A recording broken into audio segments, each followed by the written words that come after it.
What's up, class? Welcome back. So today we discussed some adjustment layers that will allow us to kind of edit photographs, either taking them from more of a daytime scene to a nighttime scene, or even editing like the seasons the photograph looked like it was taken in. And what I like about the techniques we learned today is that they're very adaptable. So for example, now that you know how to kind of darken an image to make it look more like nighttime, you can use those same techniques to make things look brighter, warmer, cooler. All of those things can be navigated through different photographs. So let's practice today. First things first, you're going to open up your file. You're going to see you have two CFU documents. For your check for understanding, we're just going to darken these images so that they look like they were taken out a little bit later on in the day. To do that, activate your layer and use an adjustment layer. We're going to use this little half circle a lot today.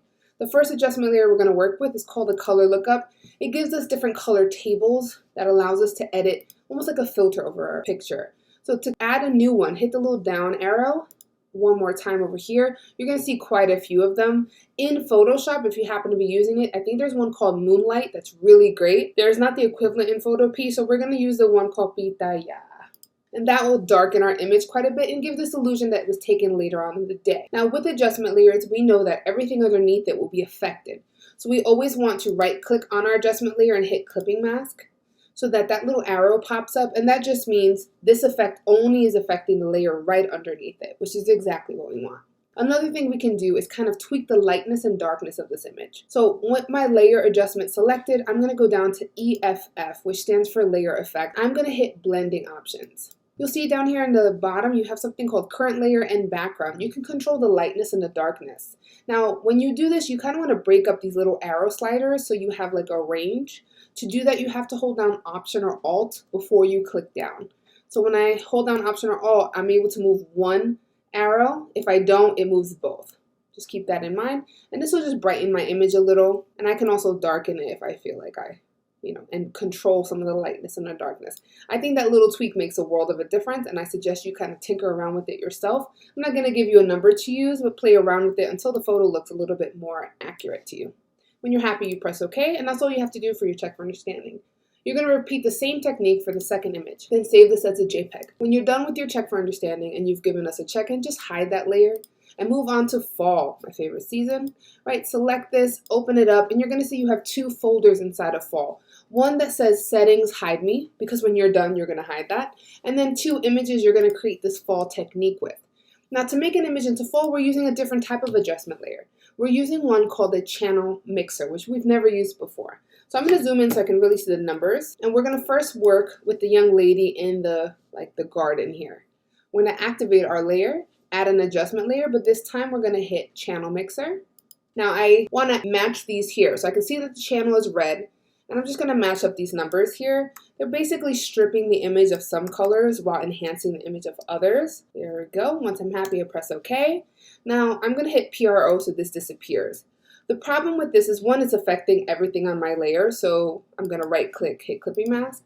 Secondly, it's making her skin look very orangey and her hair. So I might want to change the layer blend mode from normal to lighten. This way the orange is really staying, but her tone and hair and skin is not edited. And now you have an image, if I do a before and after, that looks like it's taken in the fall. I'm going to repeat the same technique, but with just different numbers here. For the second image here, I provided those numbers there. When you are done, you're going to hide the thing that says settings, hide me. So only your pictures are available, and you're going to save that as a JPEG as well and provide us another check-in.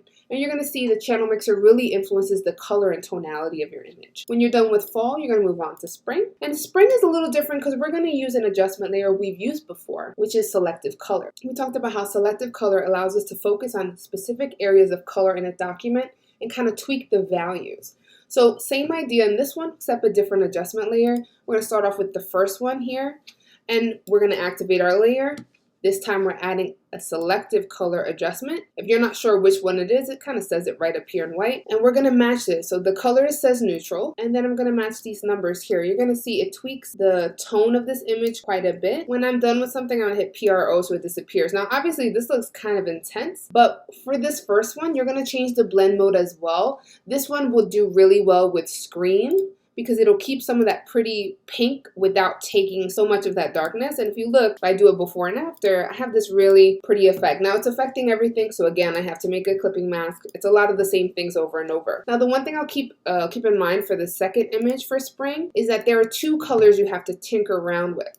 So when you're messing with the selective color, you want to make sure you set your colors to yellow and you match these numbers, but then you set your colors to red and match these. And that makes sense because we have a yellow tree and we have a red tree. So we would definitely need to focus on each one of those colors individually. For this one, you don't have to change the layer blend mode after. The color looks really natural and it looks very spring-like. When you're done with your spring pictures, just save that as well. The last one is a little bit of your choose your own adventure here. You can use any of the techniques that we learned today to edit a photograph, but we really do want to see the original photo and then the one you edited on the side so we can see what kind of techniques you use. You can turn something into a different season and a different time of day. Get creative with it and show us that you understand how to utilize adjustment layers. Good luck. Can't wait to see what you guys come up with.